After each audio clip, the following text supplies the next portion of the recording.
NEET விலக்கு கோரி ஜூலை 27, அதாவது நாளை திங்கட்கிழமை காலை 10 மணி அளவில் எழும்பூர் ராஜரத்னம் ஸ்டேடியம் அருகில் கண்டன ஆர்ப்பாட்டம் நடைபெறுகிறது. இந்த ஆர்ப்பாட்டத்தில் கட்சியின் மூத்த பொறுப்பாளர்கள், முன்னோடிகள், மாவட்ட செயலாளர்கள் உள்ளிட்ட அனைத்து பொறுப்பாளர்களும் பங்கேற்று சிறப்பிக்க வேண்டும் என்று அழைப்பு விடுக்கிறேன். அதாவது திங்கட்கிழமை அன்று தமிழ்நாடு முழுவதும் 234 தொகுதிகளிலும் இந்த ஆர்ப்பாட்டங்களை நடத்துவது என்று நாம் அறிவிப்பு செய்திருந்தோம். புதுதில்லியிலிருந்து இந்த அறிவிப்பை நான் செய்தேன். கடந்த 23ஆம் தேதி வியாழக்கிழமை இந்த அறிவிப்பை செய்துவிட்டு அதற்கான ஏற்பாடுகளை செய்யுமாறு கோரியிருந்தேன். ஒருங்கிணைந்த மாவட்டத்தின் சார்பில் இந்த ஆர்ப்பாட்டங்களை நடத்தலாம் என்று தோழர்கள் என்னிடத்தில் கேட்டபோது, ஒவ்வொரு தொகுதியிலும் இது நடைபெற வேண்டும் என்ற கருத்தை நான் மிகவும் அழுத்தமாக கூறினேன். ஆனால் சென்னையில் அப்படி எல்லா இடங்களிலும் ஆர்ப்பாட்டம் நடத்த அனுமதிக்க மாட்டார்கள். குறிப்பிட்ட சில இடங்களில் மட்டும்தான் ஆர்ப்பாட்டங்கள் நடத்தவும் பொதுக்கூட்டங்களை நடத்தவும் சென்னை மாநகர காவல்துறை அனுமதி அளிக்கும். ஆகவே சென்னையை பொறுத்தவரையில் ஒரே இடத்தில் ஒருங்கிணைந்த சென்னை மாவட்ட செயலாளர்கள் அனைவரும் பங்கேற்க வேண்டும் என்று ராஜரத்னம் ஸ்டேடியம் அருகே ஆர்ப்பாட்டம் நடத்துவதற்கான அனுமதியை பெற்றிருந்தோம். மற்ற இடங்களில் சென்னை தவிர்த்து பிற இடங்களில் அனைத்து சட்டமன்ற தொகுதிகளிலும்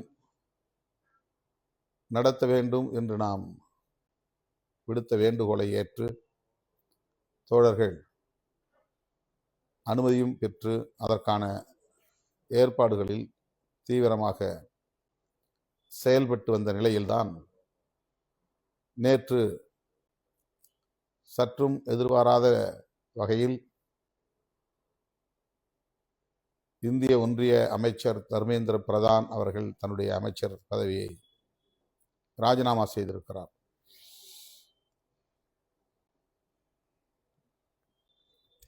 ராஜினாமா செய்வார் என்ற எதிர்பார்ப்பு இருந்தது.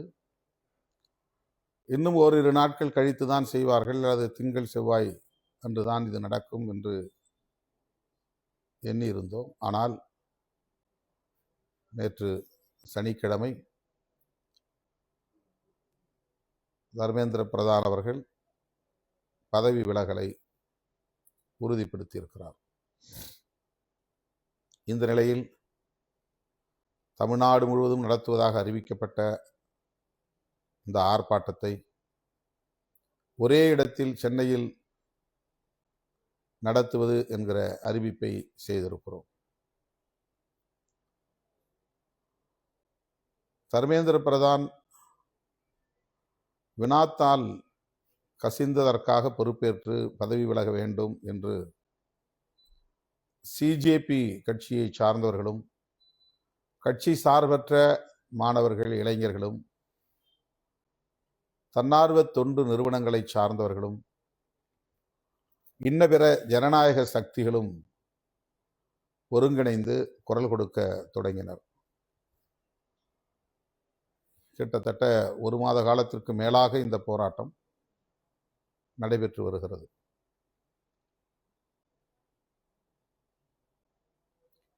சமூக ஆர்வலரும் விஞ்ஞானியுமான திரு சோனம் வாங்சு அவர்கள் சிஜேபி முன்வைத்த கோரிக்கைக்கு வலு சேர்க்கும் வகையில் அவரும் உண்ணாநிலை அறப்போராட்டத்தை மேற்கொண்டார். 2-3 நாட்களுக்கு முன்புதான் இந்திய ஒன்றிய அரசு கொடுத்த வாக்குறுதியை ஏற்று உண்ணாநிலையை, இந்த அறப்போராட்டத்தை முடித்து கொண்டார். ஆகவே அரசு அவர்களோடு ஒரு நல்லிணக்கமான பேச்சுவார்த்தையை நடத்தி கொண்டிருக்கிறது என்பதை உணர முடிந்தது. வேறு வழி இல்லை. அமைச்சர் பதவி விலகுவார் அல்லது பதவி நீக்கம் செய்யப்படுவார் என்ற நம்பிக்கை இருந்தது. என்றாலும் கூட அதே கோரிக்கையை நாமும் வலியுறுத்த வேண்டும். நமது கட்சியின் முற்போக்கு மாணவர் கழகத்தின் சார்பில் ஆர்ப்பாட்டங்கள் ஆங்காங்கே நடந்தன என்றாலும் தமிழகம் தழுவிய அளவில் மாணவர் கழகத்தின் சார்பிலே ஆர்ப்பாட்டங்களை நடத்த வேண்டும் என்ற கோரிக்கை வந்த நேரத்தில் கட்சியின் சார்பிலேயே நடத்துவது என்று நாம் முடிவெடுத்தோம். மாணவர் அணி மட்டுமில்லாமல் ஒட்டுமொத்த கட்சியும் இந்த கோரிக்கையை வலியுறுத்த வேண்டிய தேவை உள்ளது என்பதை உணர்ந்து நாடாளுமன்றம் திங்கட்கிழமை நடக்கிறது என்றாலும் கூட இந்த ஆர்ப்பாட்டம் மிகவும் முக்கியமானது என்கிற நிலையில் நானும் தோழர் ரவிக்குமார் அவர்களும் கூட நாடாளுமன்றத்திற்கு செல்லாமல் திங்கட்கிழமை ஆர்ப்பாட்டத்தில் பங்கேற்பது என்று முடிவெடுத்திருந்தோம். ஆகவே மாணவர் அணி சார்பிலே நடத்தட்டும் என்று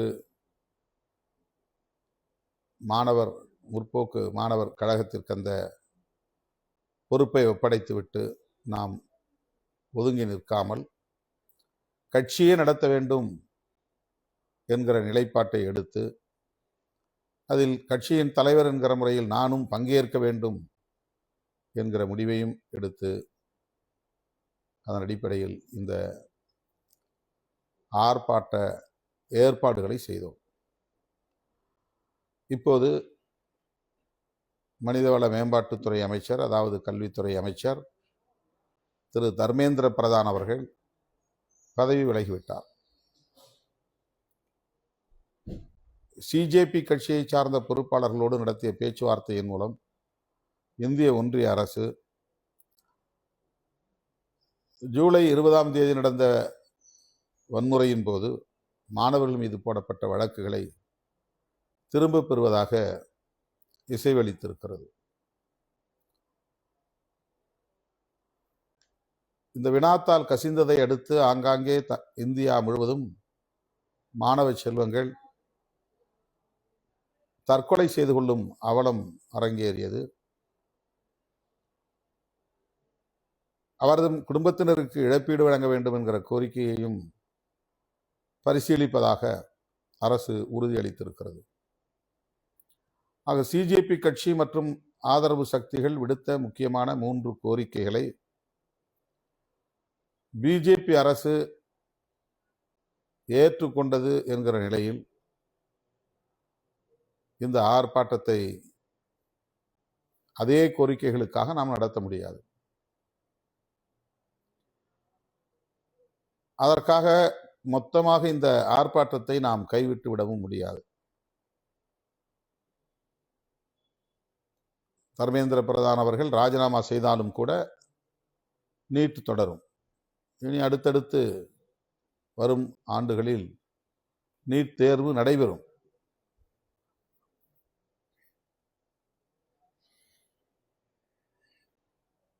நீட் தேர்வு நடக்கும் என்றாலே இந்த முறைகேடுகளும் தொடரும். என்னதான் இவர்கள் சட்டம் போட்டு தடுக்க முயற்சித்தாலும் கூட இந்த முறைகேடுகள் தொடரும் என்பதிலே யாருக்கும் ஐயம் இருக்க வாய்ப்பில்லை என்று நம்புகிறேன். எனவே நம்முடைய அடுத்த கோரிக்கை நீட் தேர்வே கூடாது, இந்திய அளவில் அதனை கைவிட வேண்டும் என்பதாக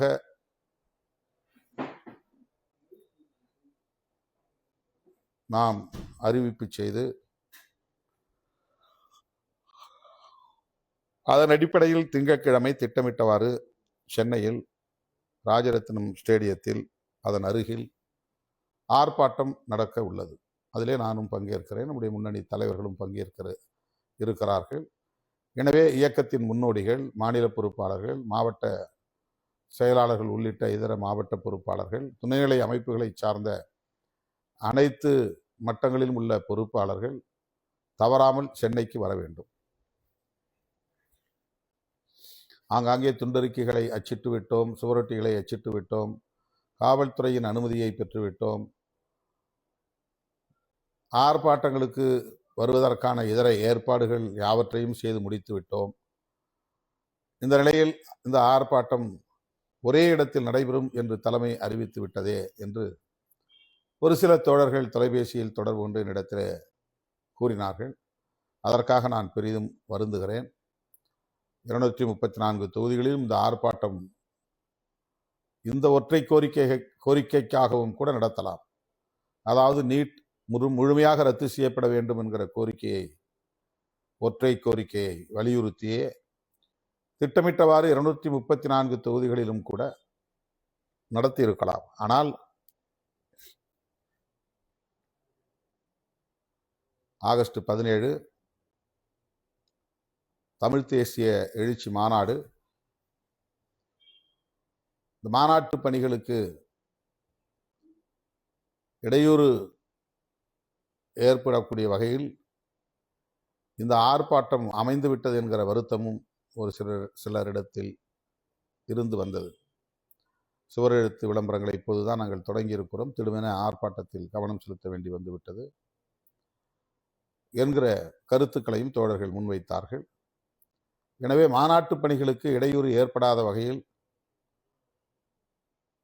ஒரே ஒரு இடத்தில் மட்டும் வழக்கம் போல மாநிலம் தழுவிய பங்கேற்புடன் இந்த ஆர்ப்பாட்டத்தை நடத்துவது என்று நாம் முடிவு செய்திருக்கிறோம். எனவே இந்த முடிவுக்கு முழுமையான ஒத்துழைப்பை நல்கும் வகையில் தோழர்கள் நாளை காலை, மாலை அல்ல காலை, இன்றே தென் மாவட்டங்களில் இருந்து புறப்படக்கூடியவர்கள் இரவே புறப்பட வேண்டும். மேற்கு மாவட்டங்களில் இருந்து நீலமலை உச்சியிலிருந்து புறப்படக்கூடியவர்கள் இன்று இரவே புறப்பட வேண்டும். நாளை காலை புறப்பட்டு இங்கு வந்து சேர முடியாது. 2 அல்லது 3 மணி நேர பயணத்தில் சென்னையை சேர்ந்து விட முடியும் என்று இருக்கக்கூடியவர்கள், அதாவது அந்த எல்லைக்குள்ளே இருக்கக்கூடியவர்கள் காலையில் 8 மணிக்கு புறப்படலாம், அல்லது 7 மணிக்கு புறப்படலாம், அல்லது 6 மணிக்கு புறப்படலாம். ஆனால் மற்றவர்கள் இன்று இரவே புறப்பட வேண்டும். விடியற் காலையில் சென்னை வந்து சேர வேண்டும். தவறாமல் இந்த ஆர்ப்பாட்டத்தில் பங்கேற்க வேண்டும். டெல்லியிலே நடந்து முடிந்திருக்கிற இந்த ஆர்ப்பாட்டம் நீட் தேர்வை முற்றாக கைவிட வேண்டும் என்று வலியுறுத்தவில்லை. நீட் தேர்வில் நடந்த முறைகேடுகளை கண்டிக்கிற வகையிலும், இனிமேல் அத்தகைய முறைகேடுகள் நடக்கக்கூடாது என்று கோருகிற வகையிலும் தான் ஆர்ப்பாட்டத்தை தொடர்ந்து நடத்தினார்கள். இந்தியாவிலேயே தமிழ்நாடு மட்டும்தான் நீட் தேர்வை முற்றாக கைவிட வேண்டும் என்று நாம் வலியுறுத்தி வருகிறோம். இந்தியா முழுவதும் கூடாது என்று விடுதலை சிறுத்தைகள் கட்சி தொடர்ந்து சொல்லி வருகிறது. மற்றவர்கள் தமிழ்நாட்டை பொறுத்தவரையில் தமிழ்நாட்டுக்கு வேண்டாம் என்று சொல்லுவதை கூடுதல் அழுத்தமாக கடைபிடித்து வருகிறார்கள், சொல்லி வருகிறார்கள். அதன் அடிப்படையில் தான் கடந்த திமுக ஆட்சியின் போது நீட் விலக்கு சட்டம், அந்த மசோதா சட்டமன்றத்தில் நிறைவேற்றப்பட்டு குடியரசுத் தலைவரின் ஒப்புதலுக்கு அனுப்பி வைத்தார்கள். ஆளுநரே ஒப்புதல் அளித்திருக்க முடியும். ஆளுநருக்கு அதிலே உடன்பாடு இல்லாததால் காலம் கடத்துவதற்காக குடியரசுத் தலைவருக்கு அனுப்பி அவர் அதை நிராகரித்து விட்டார். ஆகவே அந்த சட்ட மசோதா பயனற்று போய்விட்டது. ஆக தமிழ்நாட்டில், இந்தியா முழுவதும் நீட் கூடாது என்றாலும் கூட தமிழ்நாட்டில் நீட் விலக்கு சட்டமே நிறைவேற்றப்பட்ட நிலையில் தமிழ்நாட்டு அரசுக்கும் ஒரு வேண்டுகோளை விடுக்கிற ஆர்ப்பாட்டமாக நாளை நடைபெறுகிற ஆர்ப்பாட்டம் ஒருங்கிணைக்கப்படுகிறது. அது என்னவென்றால், தமிழ்நாட்டுக்கு நீட் கூடாது என்கிற நீட் விலக்கு சட்டத்தை மீண்டும் இயற்ற வேண்டும். தவேக அரசு நீட் விலக்கு சட்டத்தை, அதற்கான மசோதாவை இந்த கூட்டத்தொடரில், சட்டமன்ற கூட்டத்தொடரில் அறிமுகப்படுத்தி நிறைவேற்றி ஆளுநரின் ஒப்புதலுக்கு அனுப்ப வேண்டும்.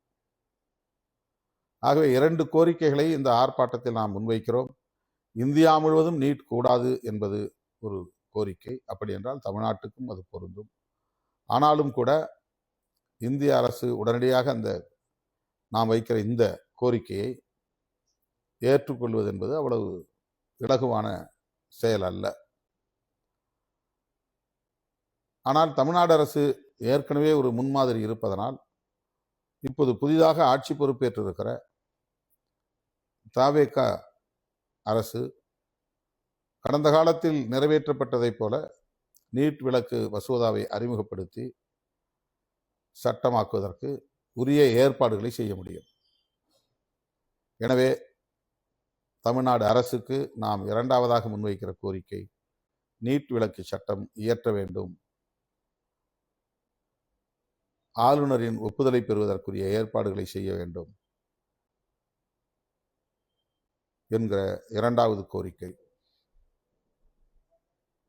இந்த 2 கோரிக்கைகளையும் வலியுறுத்தக்கூடிய வகையில் நாளை ஜூலை 27 காலை 10 மணி அளவில் ராஜரத்னம் ஸ்டேடியம் அருகே நடைபெற இருக்கிற ஆர்ப்பாட்டத்தில் பங்கேற்று கோரிக்கைக்கு வலு சேர்க்க வேண்டும் என்று கேட்டுக்கொள்கிறேன். நாளை காலை 10 மணிக்கு ராஜரத்னம் ஸ்டேடியம் அருகே சந்திப்போம் என சொல்லி, இந்த போராட்டத்தின் மூலம் மகத்தான வெற்றியை பெற்றிருக்கிற சிஜேபி மற்றும் மாணவ செல்வங்கள் அனைவருக்கும் என்னுடைய பாராட்டுகளையும் நன்றியையும் தெரிவித்து, மாநாட்டுக்கான பணிகளையும் சமகாலத்தில் நீங்கள் கவனத்தோடு செய்ய வேண்டும், அதற்குரிய ஏற்பாடுகளை செய்ய வேண்டும். ஆர்ப்பாட்டத்தை காரணம் காட்டி அந்த பணியில் எந்த சுணக்கமும் ஏற்பட்டுவிடக்கூடாது என்றும் வேண்டுகோள் விடுத்து முடிக்கிறேன். நன்றி, வணக்கம்.